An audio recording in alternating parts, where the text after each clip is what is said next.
പുതിയൊരു വീഡിയോയിലേക്ക് എല്ലാവർക്കും ഒരിക്കൽ കൂടി സ്വാഗതം. അപ്പോൾ ഇന്നത്തെ വീഡിയോ എന്ന് പറഞ്ഞു കഴിഞ്ഞാൽ ഒരു പ്രധാനപ്പെട്ട ഒരു കാര്യം നിങ്ങളെ അറിയിക്കുന്നതിന് വേണ്ടി ഞാൻ ചെയ്തൊരു വീഡിയോ തന്നെയാണ്. അതായത് ഒരു ദമ്പതികൾ ചെയ്ത ഒരു വീഡിയോ കണ്ടപ്പോൾ ആണ് എനിക്ക് ഈ വീഡിയോ ചെയ്യാൻ വേണ്ടി ഒരു ചെറിയൊരു പ്രചോദനം ആയത്. അത് എല്ലാവരും ഏത് തരത്തിൽ ഉൾക്കൊള്ളുന്നൊന്നും എനിക്കറിയില്ല. പക്ഷേ എനിക്കും ഉണ്ടായ ചില അനുഭവങ്ങൾ, എനിക്ക് അവരുടെ വീഡിയോ കണ്ടപ്പോൾ എനിക്കും ഉണ്ടായ ചില അനുഭവങ്ങൾ നിങ്ങളുമായിട്ട് ഷെയർ ചെയ്യാമെന്ന് വിചാരിച്ചിട്ടാണ് ഞാൻ ഈ വീഡിയോ ചെയ്യുന്നത്.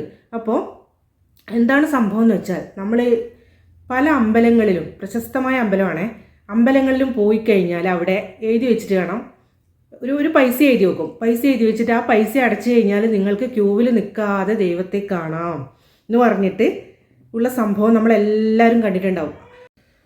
അപ്പോൾ ആ ദമ്പതികൾ പറഞ്ഞ ഒരു കാര്യം ഇതാക്കിയിട്ടാണ് ഞാൻ നിങ്ങളുടെ ഉദാഹരണമാക്കിയിട്ടാണ് ഞാൻ നിങ്ങളോട് പറഞ്ഞിട്ടുണ്ടായിരുന്നത്.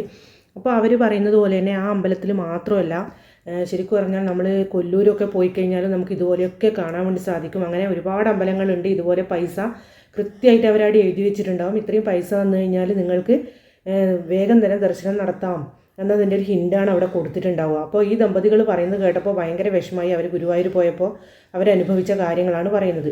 അപ്പോൾ അതുപോലെ തന്നെ അവരുടെ വീഡിയോയ്ക്ക് താഴെ വന്നൊരു കമൻറ്റ് പ്രത്യേക ശ്രദ്ധ അർഹിക്കുന്നൊരു കമൻറ്റായിരുന്നു. അതും ഞാൻ സ്ക്രീൻഷോട്ട് എടുത്ത് വെച്ചിട്ടുണ്ടായിരുന്നു. അത് ഞാനിപ്പോൾ ഇവിടെ പോസ്റ്റ് ചെയ്യും. അത് നിങ്ങൾ എല്ലാവരും ഒന്ന് വായിച്ചു നോക്കുക. എന്താണെന്ന് വെച്ചാൽ, ഗുരുവായൂർ അമ്പലത്തിനടുത്ത് വീടുള്ള ഒരാൾ ഇട്ട കമൻറ്റാണ്. അവരെപ്പോലും അങ്ങോട്ടേക്ക് കയറാൻ പോലും വിടില്ല എന്നാണ് പറയുന്നത്. അവരെയൊക്കെ ആട്ടി ഓടിക്കുകയാണ് പതിവ് എന്നാണ് പറയുന്നത്. ഏകാദശിയായെന്ന് കരഞ്ഞിട്ട് അവിടുന്ന് പോയിട്ടുണ്ടെന്നൊക്കെയാണ് പറയുന്നത്. ശരിക്കും പറഞ്ഞാൽ ദൈവത്തിൻ്റെ മുന്നിൽ എല്ലാവരും സമന്മാരാണ് അല്ലേ? ദൈവത്തിൻ്റെ മുന്നിൽ എന്ന് പറഞ്ഞാൽ ഇങ്ങനെ പൈസ കൊടുത്ത് കയറുന്നവരും പൈസ ഇല്ലാതെ ഇടിച്ചിടിച്ച് കയറുന്നവരും ഒക്കെ എല്ലാവരും ഒരുപോലെയാണ്. നമ്മളൊക്കെ കുട്ടികളെ കൊണ്ട് പോയപ്പോൾ ഇടിച്ചിട്ട് തന്നെയാണ് കയറിയത്. ഞാനിപ്പോൾ ഇങ്ങനെ ഒരു അവസ്ഥ ആയതുകൊണ്ടാണ് ഒരു 3-4 വർഷമായിട്ട് അമ്പലത്തിൽ ഒന്നും പോകാൻ എനിക്ക് സാധിച്ചിട്ടില്ല. വീട്ടിലിരുന്നിട്ട് തന്നെയാണ് പ്രാർത്ഥിക്കുന്നത്. വീട്ടിലിരുന്ന് കഴിഞ്ഞാലും ദൈവത്തിനെ നമുക്ക് പ്രാർത്ഥിക്കാം. പക്ഷേ നമ്മുടെ ഒരു മനസ്സിൻ്റെ ഒരു ആശ്വാസത്തിനൊക്കെ വേണ്ടിയാണ് എല്ലാവരും അമ്പലങ്ങളിലൊക്കെ പോകുന്നത്. അപ്പോൾ അവിടെ ഇങ്ങനെ 2 തട്ടൊക്കെ കാണുമ്പോൾ എല്ലാവർക്കും വിഷമം ഉണ്ടാവും. അതുപോലെ തന്നെയാണ് ശബരിമലയിലും ഒക്കെ അതുപോലെ തന്നെയാണെന്ന് പറയേണ്ടി വരുന്നു. ചെറിയ കുട്ടികളെയും പ്രായമായവരെയൊക്കെ കൂട്ടിയിട്ട് പോകുന്ന ആൾക്കാരെ ഒന്നും അവിടെയുള്ളവരൊന്നും ഒരു മൈൻഡ് പോലും ചെയ്യില്ല എന്നാണ് അറിയാൻ കഴിഞ്ഞിട്ടുള്ളത്. പിന്നെ അതുപോലെ തന്നെ VIP-കൾക്കും VVIP-കൾക്കൊക്കെ പെട്ടെന്ന് കയറിപ്പോകാം. ഇതുപോലെയുള്ള പാവങ്ങളെ ആരും എങ്ങോട്ടും കയറ്റുകയില്ല. പിന്നെ അവർക്കൊക്കെ സ്വാധീനമുള്ളവരുണ്ടെങ്കിൽ അവർക്കൊക്കെ വേഗം കയറിപ്പോകാം. അത് ശബരിമല എവിടെയായാലും അങ്ങനെ തന്നെയാണ്. ഇന്നത്തെ ദേവസ്വം ബോർഡായാലും എല്ലാവരും ഇതുപോലെ പാവങ്ങൾക്ക് ഒരു ഇതും എവിടെയും കിട്ടുന്നില്ല, ഒരു ഇളവ് എവിടെയും കിട്ടുന്നില്ല. ഇതുപോലെ പൈസയുള്ളവർക്ക് പ്രാർത്ഥിക്കാൻ തിരിച്ചു വരാം. പക്ഷേ അപ്പോഴും നിങ്ങളെല്ലാവരും ഒന്ന് ആലോചിക്കണം. അങ്ങനെ പൈസയൊക്കെ കൊടുത്ത് കയറി പ്രാർത്ഥിച്ചുകൊണ്ട് ഒരു കാര്യവും ഇല്ല. നിങ്ങൾക്ക് പ്രാർത്ഥിക്കണം എന്നുണ്ടെങ്കിൽ നിങ്ങൾ വരൂ. കണ്ണൂർ പറശ്ശിനി എന്ന് പറയുന്ന ഒരു സ്ഥലമുണ്ട്. മുത്തപ്പൻ ഉള്ള സ്ഥലമാണ് പറശ്ശിനിക്കടവ്. മുത്തപ്പൻ്റെ വാസമുള്ള സ്ഥലമാണ്. അവിടെ ഒരു പൈസയും ആരും വാങ്ങിക്കുന്നില്ല. അവിടെ എന്ന് പറഞ്ഞാൽ നിങ്ങൾക്ക് എപ്പോൾ ആർക്ക് എങ്ങനെ വേണമെങ്കിലും അവിടെ കയറാം.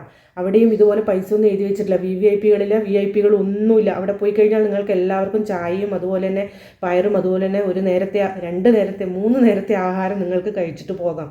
അപ്പോൾ അങ്ങനെയുള്ള അമ്പലങ്ങളും ആൾക്കാരും ഒക്കെ ഉണ്ട് എന്നുള്ളത് നിങ്ങളെല്ലാവരും ഒന്ന് ഓർത്താൽ നന്ന്. അപ്പോൾ പറയാനുള്ളത്, ഈ ഒരു വീഡിയോ, അവരുടെ ആ വീഡിയോ കണ്ടപ്പോഴാണ് ഞാനും അനുഭവിച്ച കുറച്ച് കാര്യങ്ങളെക്കുറിച്ച് ഞാനും ആലോചിച്ചത്. അപ്പോൾ ഇങ്ങനെയൊക്കെയുള്ള സമ്പ്രദായങ്ങളൊക്കെ ഇവിടെ എടുത്തു മാറ്റേണ്ടതായിട്ടുണ്ട് എന്നാണ് എനിക്കും ഈ ഒരു വീഡിയോയിലൂടെ പറയാനുള്ളത് അല്ലേ? ദൈവത്തിന് എല്ലാവരും സമന്മാരാണ്. വീട്ടിലിരുന്ന് പ്രാർത്ഥിച്ചാലും അത് പ്രാർത്ഥനയാകും. അങ്ങനെ എല്ലാവരും വിചാരിച്ചാൽ എന്ത് സംഭവിക്കുന്നു കൂടി എല്ലാ ദേവസ്വം ബോർഡുകാരും അമ്പലങ്ങളിലുള്ളവരൊക്കെ ആലോചിച്ചാൽ വളരെ നന്നായിരിക്കും അല്ലേ? അമ്പലം പൂട്ടിയിടേണ്ട ഒരു അവസ്ഥ ഉണ്ടാവുന്നൊന്നുമല്ല പറയുന്നത്. എല്ലാവരും ഭക്തി കൊണ്ട് പോകും. പക്ഷേ ഇങ്ങനെയുള്ള നിയമങ്ങളൊക്കെ മാറ്റേണ്ട കാലം അതിക്രമിച്ചിരിക്കുന്നു. ഇനി ഇങ്ങനെയൊക്കെ ഇട്ടത് കണ്ടിട്ട് എൻ്റെ മേലെ എനിക്ക് പൊങ്കാല ചൊരിയാനൊന്നും എല്ലാവരും വരണ്ടെന്നാണ് പ്രത്യേകം പറയാനുള്ളത്. കുറ്റം പറഞ്ഞിട്ടും നിങ്ങളും കൂടി ഒന്ന് ആലോചിച്ച് നോക്കൂ. അപ്പോൾ നിങ്ങൾക്കും കൃത്യമായിട്ട് മനസ്സിലാവും. അപ്പോൾ തൽക്കാലം വീഡിയോ ഇവിടെ അവസാനിപ്പിക്കുന്നു. അടുത്തൊരു വീഡിയോ ആയിട്ട് വരുന്നവരെ എല്ലാവർക്കും ടാറ്റ. മറക്കരുത് സബ്സ്ക്രൈബ്, ഷെയർ ആൻഡ് ലൈക്ക്.